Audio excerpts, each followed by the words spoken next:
حضرت سیدنا صدیق اکبر دے جڑے غلام ہیں جنہاں دے جسم بھی اٹھ گئے سی، انہاں دا کی نام ہے؟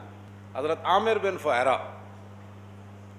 اے بیرے ماں انہاں 70 کاری شہید ہے، انہاں وچ اے وی سن تے صحابہ کہندے ہیں جدوں روح انہاں دی جا رہی سی تے ویکھیا تے جسم بھی اٹھ کے نال جا رہے سی۔ قرآن پڑھ کے نا انہاں دا جسم بھی جڑا معطر تے منور ہو گیا تے پاکیزہ ہو گیا روح دی طرح۔ قرآن پڑھنا کرونا نہیں آندا، بلکہ جڑا اے جسم ہے اے بھی نور بن جاندا بندہ دیا۔ اگے جا کے حکومت نہ میری یہی گزارش ہے کہ خدا دے بندے ہو قرآن یہ تو ریاست مدینہ میں جتنے بھی کوئی آئے ہوئے معاملات قرآن پڑھن تو منع کسی نے کیتا، بلکہ حضرت ابو موسیٰ اشعری راتی پڑھ رہے سن، حضور تشریف لے گئے تے حضرت عمر پڑھ رہے سن، حضور انہوں نے پتہ نہیں سی، پھر حضور نے سویرے پھر حضرت صدیق اکبر پڑھ رہے سن، پھر حضور انہوں کو سنیا، پھر حضرت بلال پڑھ رہے سن، پھر حضور انہوں دا سنیا، سویرے انہاں چارہ نو حضور نے بلا لیا، فرمایا ابو موسیٰ اشعری نو فرمایا تو انو تا داؤد علیہ السلام دی لاہن دا حصہ ملیا، اتنا سونا قرآن پڑھ دو۔ عرض کی تھی حضور تسی کیویں سنیا؟ فرمایا راتی جب تسی پڑھ رہے سی میں پیچھے کھڑ کے سن رہے سی۔ عرض کی تھی جی حضور میں نو پتہ ہوتا تو میں اور سونا کر کے پڑھنا سی۔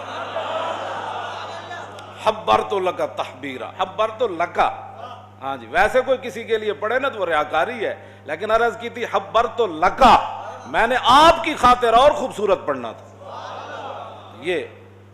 تو حضرت عمر نے فرمایا کہ بھئی تسی اتنا اچھا کیوں پڑھ رہے تھے؟ انہوں نے کہا جی شیطان نو بجان واسطے۔ فرمایا تسی آواز تھوڑی جی ہلکی کرو۔ حضرت سیدنا صدیق اکبر نے فرمایا تسی اتنا آہستہ کیوں پڑھ رہے تھے؟ عرض کی جی میں سنانا وہ سن رہے سے۔ فرمایا آپ تھوڑی سی آواز بلند کریں۔ حضرت بلال نے فرمایا تسی کس طرح پڑھ رہے سی؟ کہہ تو اتھوں پڑھی تھی، پھر اگو عرض کی تھی جی میں نا گلدستہ بنا رہے سی، میں اتھوں تھوڑا جا پڑھا، پھر تو فرمایا نہیں اس طرح نہیں، اس طریقے سے پڑھو۔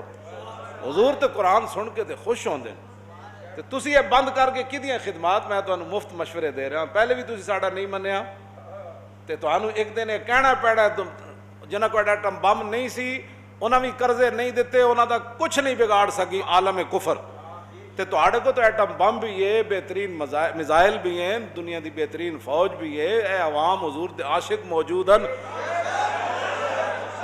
جڑے توجہ جڑے حقیقت جنہاں نے مطلب فیض آباد گولی کھا کے دے تاجدار ختم نبوت دے نعرے لائے اور ڈاندیاں بھی وہ تاجدار ختم نبوت دے وہ نعرے منڈے لا رہے سن، تو آڑے کو تو ایسے جناب جان نثار لوگن تو عالم کفر نو کہو بھائی کوئی قرضہ نہیں، توبہ تہاڈی